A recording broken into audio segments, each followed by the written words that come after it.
It's really an honor and a pleasure to be able to share these ideas with you. The secret of economic growth is the question that Adam Smith started economics with, what's the origin of the wealth of nations? Why are some countries rich, other countries poor? The only thing is that when he wrote The Wealth of Nations, the richest country in the world, which was probably the Netherlands at the time, was about 4 times richer than the poorest country in the world. Today, the poorest country in the world is probably Malawi. So if I multiply by 4 the income per capita of Malawi to get to the same distance between the Netherlands and the poorest, I get now barely to Haiti.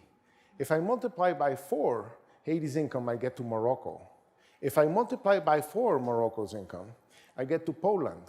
And if I multiply by 4 Poland's income, I get to Canada. So today, the richest countries in the world are about 250 times richer than the poorest countries in the world. You might say, well, what's this problem of difference of incomes between countries? It's not only between countries. Within a same country with the same exchange rates, same interest rate, same tax regime, same et cetera, you have differences in productivity per worker of about a factor of 10. That's a truly puzzling result. Now, what we know about where we got here is that growth is a very recent phenomenon. If we look at incomes per capita since the year 0, essentially there was no movement until this very last period. And in this very last period, there's been this explosion. I'm expanding the last 200 years. But this explosion of incomes happened in a very differential way. It happened a lot in some parts, not in other parts. So that the difference that there was a factor of 4 now has become the differences that I mentioned before. What underpins these humongous differences in productivity per worker? What's behind that? And economists have had theories about what that might be. And those theories typically involve the availability of assets, factors of productions like land, labor, capital, human capital. The accumulation of these things is not the secret of growth. The real puzzle is in productivity. Because, say, the US is 30 times richer than it was 200 years ago, but it's not because it's producing 30 times more of the stuff that it was producing 200 years ago. It's producing different kinds of goods that did not exist with different kinds of techniques that did not exist. So the process of growth has meant changing what you make and changing how you make it. It is not having more stuff to make the same way, but the change in the things you make. So it's the increase in productivity that underpins this growth process. In fact, the increase in productivity is the thing that wants you to, say, accumulate more capital and so on. Technology, people think of it as essentially being either tools or blueprints. You generate either new machines, new equipment, new tools, or new recipes, new ways of doing things. If you think about it as technology as the explanation for this humongous differences in productivity, you have to ask yourself the question, why doesn't technology diffuse? You can put a machine in a container and ship it around the world. It doesn't take that long to ship something around the world. And you can put a blueprint on the web and have it instantaneously anywhere that has an internet access. The problem is that in order to implement technology, there's a crucial ingredient. And that crucial ingredient is that at some stage in the production, you need know-how. You need the ability of the brain to do things. To answer a serve, this is not something that you're going to learn if I tell you how to do it. It's something that the brain must be trained to do it. And that process of training how to do things takes a long time. And the diffusion of that is complicated. The problem in the world today is not just how to do things on your own, but how to do things in teams when people have to know how to do different complementary things. My hypothesis is going to be that what slows down the process of development is the process of diffusion of this collective know-how. In order to get our minds around know-how, I'm going to make a stylized comparison. And my stylized comparison is that I'm going to compare an Inuit, a traditional Inuit, and here's the Inuit engaged in food production, and here's the Inuit engaged in housing construction, and here's the Inuit engaged in transportation. Who has more know-how? And that ends up being a somewhat complicated question because this guy uses glasses, doesn't have a clue as to how to make glasses. He has a headset, a computer, doesn't know how to make those things either. If I put this guy in the Arctic, he will either freeze to death or starve to death. So there's no practical way in which you can say that this guy has more know-how than the other guys. But it is possible to say that the society to which this guy belongs knows how to do more things than the society to which Inuits belong. Not because this society is a bunch of geniuses, but because in this society there are some people who know how to make glasses, who know how to make headsets, or who know how to make other things. It's the diffusion of that know-how in society. It's the division of know-how that underpins the capacity to do more things and more complicated things. This is the 787. It's supposedly done by Boeing. Boeing has 165,000 workers. With that, they make less than 15% of the parts that go into making the airplane. So in fact, the parts have to come from all over the place because you have to source the know-how of making these things in a whole very long network, meaning that the know-how necessary to make just one plane involves many, many, many people. This doesn't mean that the secret of progress is to have large companies. This is a very big company. But in this company, it's not a very complex company. They're making chicken parts because you can realize that if you move workers around, not much will happen to the production process. But you cannot do that here. Here, each worker is contributing a different bit of know-how to the whole. And you need the whole set of instruments to make the symphony. So it's not what the guy in the tractor knows. It's the network of know-how to which he's connected. And obviously, he can pay for the tractor, he can pay for the seeds, he can pay for everything and make more money than the guy on the left. If the guy on the left, for example, cannot sell his product, he cannot buy all these other inputs. So it's being connected to that network of all these other inputs that allows this guy to mobilize all that know-how and to then generate that productivity. This I'm going to redescribe as the game of Scrabble. In the game of Scrabble, you have to make words. You're given letters. So think of words as products, goods or services. And think of letters as bits of know-how. In order to make something, you have to string the bit of know-how together in the same way as you need the different instruments to make the symphony.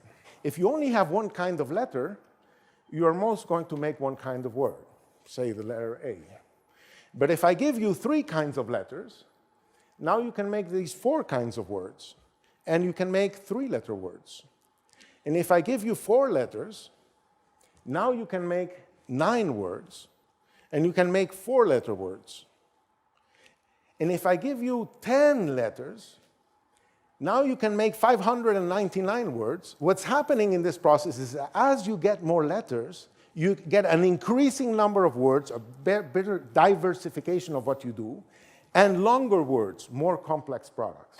So the process of development, you can redescribe it as this process of accumulating letters and expressing them in more words and in longer words, in more diverse products and in more complex products.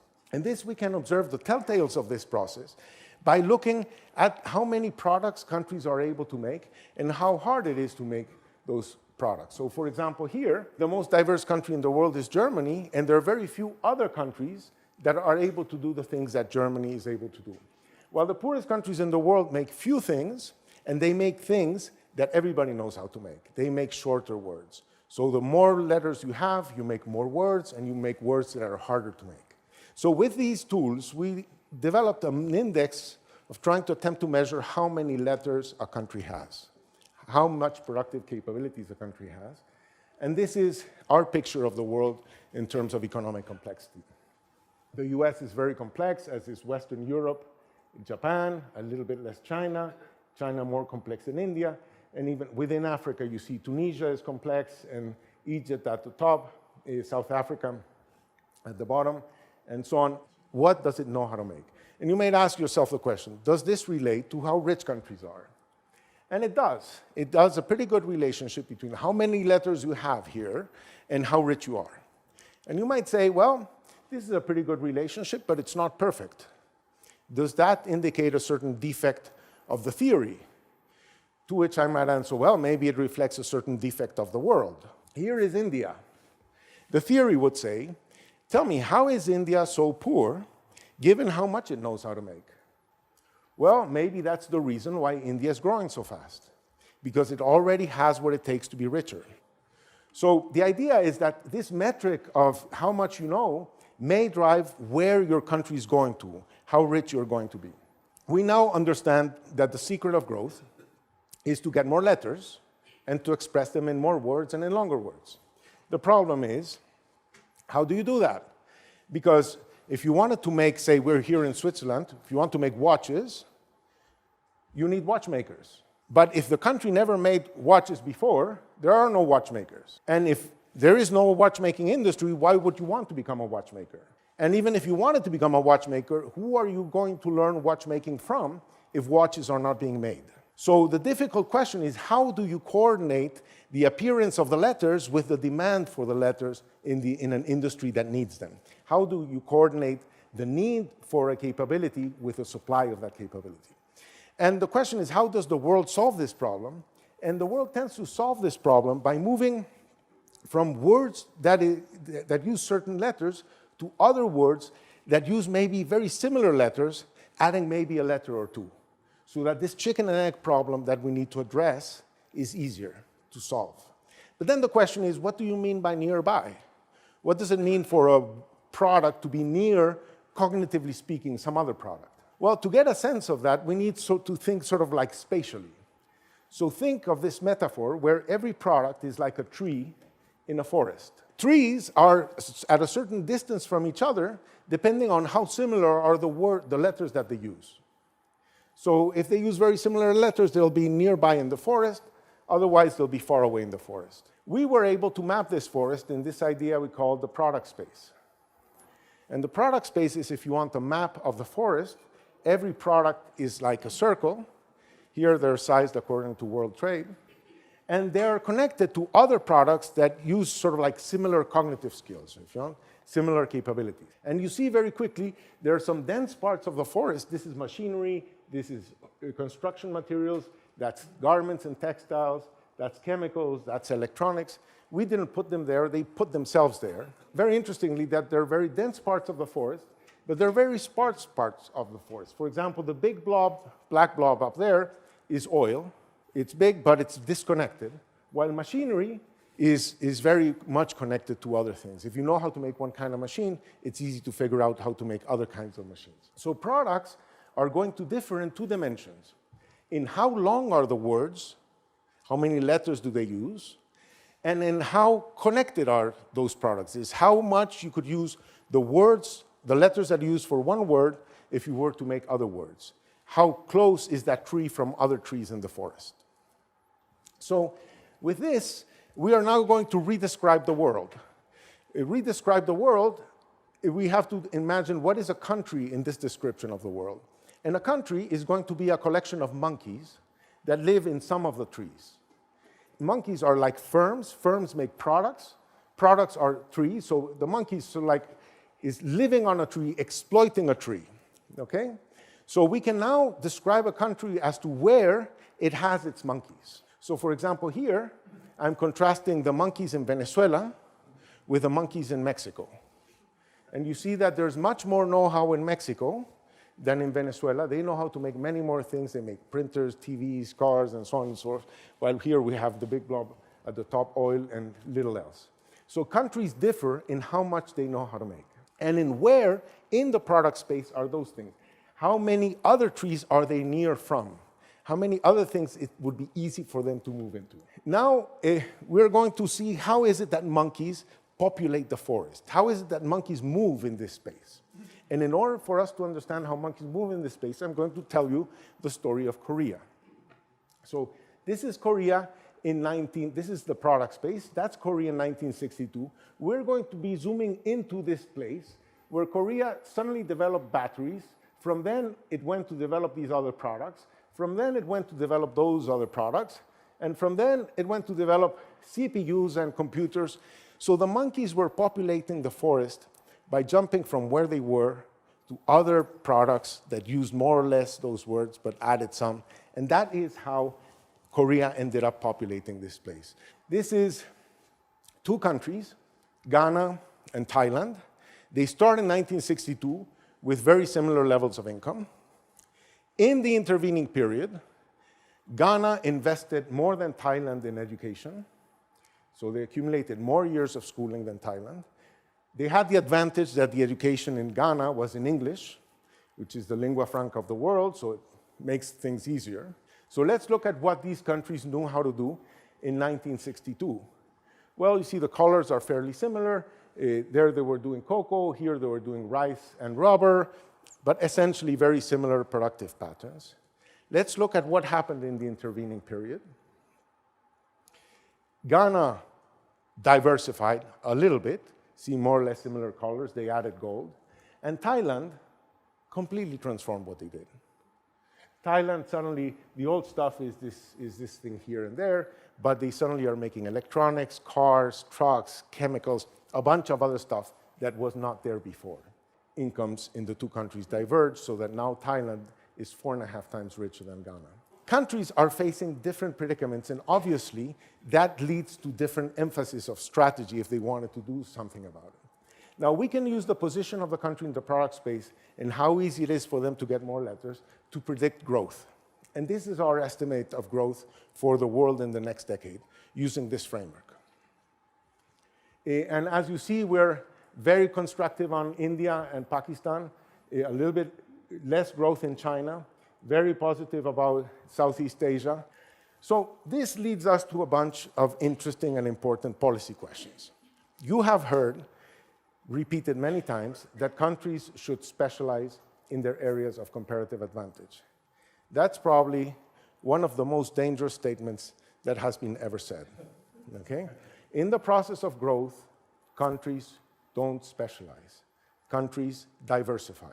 They add more things. They become good at more things. If you would have thought that since France is good at grapes, and France is good at, hence wine, and France is good at cheese, wine and cheese, that's what France should do.